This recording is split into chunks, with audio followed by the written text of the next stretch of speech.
pergi ke pasar membeli ketupat. Belinya di warung Pak Mamat. Jika ingin mendapatkan rahmat, maka jawablah salam dengan semangat. Assalamualaikum warahmatullahi wabarakatuh.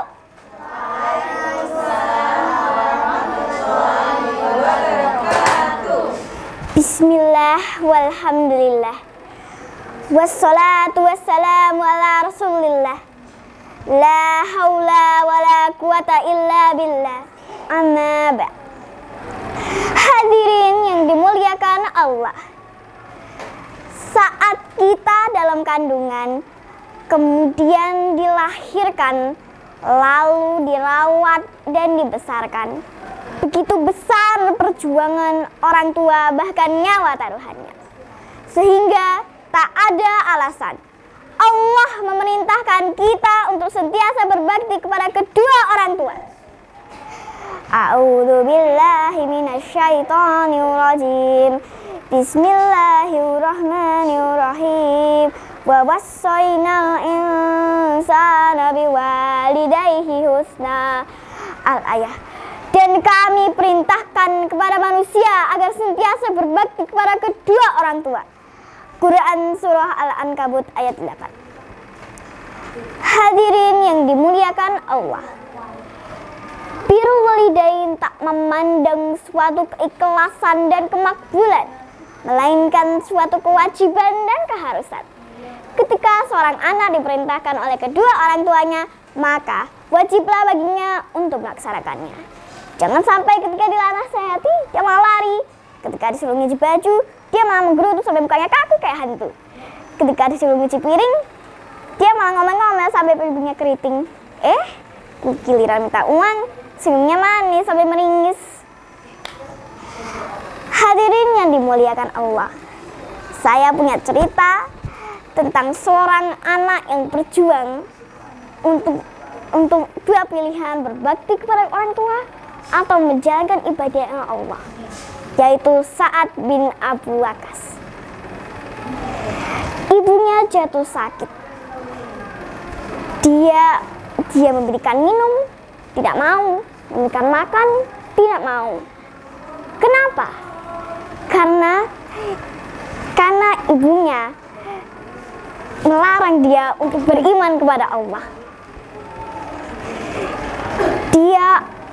Dia mungkin tidak akan beribadah kepada Allah, tapi secara diam-diam dia akan beribadah. Di situ kita sebagai calon ibu perempuan seluruh dunia, kita patut bersyukur karena kita ada di sisinya Allah Subhanahu wa Ta'ala. Bawa makanan di sekolah. Jika ada salah, saya minta maaf. Wassalamualaikum warahmatullahi wabarakatuh. Assalamualaikum warahmatullahi wabarakatuh. Waalaikumsalam warahmatullahi wabarakatuh. Puji syukur kehadirat Allah Subhanahu wa Ta'ala yang telah memberikan nikmat banyak kepada kita sampai dengan hari ini. Selawat serta salam kita aturkan untuk Nabi kita, Nabi Muhammad Sallallahu Alaihi Wasallam. Pada kesempatan hari ini, saya akan memberikan informasi keistimewaan peristiwa malam Lailatul Qadar. Di sini sudah ada yang tahu malam Lailatul Qadar itu malam apa? Nah, malam Lailatul Qadar adalah malam yang sering disebutkan dengan malam 1000 bulan. Mari kita membaca surah Al-Qadar bersama-sama. Bismillahirrahmanirrahim. Inna anzalnahu fi lailatul qadar wa ma adraka ma lailatul qadar. Lailatul qadri khairum min alfi syahr. Tanazzalul malaikatu warruhu fiha bi'izni rabbihim min kulli amr. Salamun hiya hatta matla'il fajr. Di dalam surah Al-Qadar beberapa ada yang menyebutkan Malam Lailatul Qadar itu hanya kita bisa temui 1 tahun sekali, yaitu pada saat di bulan Ramadan. Banyak orang yang belum mengetahui tanggal-tanggal malam Lailatul Qadar. Mengapa Allah tidak menyebutkan dalam Al-Quran maupun hadis? Karena jika Allah menyebutkan dalam Al-Quran atau dalam hadis, umat Islam pasti tidak akan berlomba-lomba untuk beribadah saat di bulan Ramadan, karena sudah mengetahui malam Lailatul Qadar. Jadi umat Islam hanya akan beribadah yang fokus hanya di malam Lailatul Qadar. Makanya Allah tidak memberitahu di mana hari malam Lailatul Qadar. Tetapi dalam hadis riwayat Muslim menyebutkan, carilah malam Lailatul Qadar di hari-hari ganjil dan 10 malam terakhir.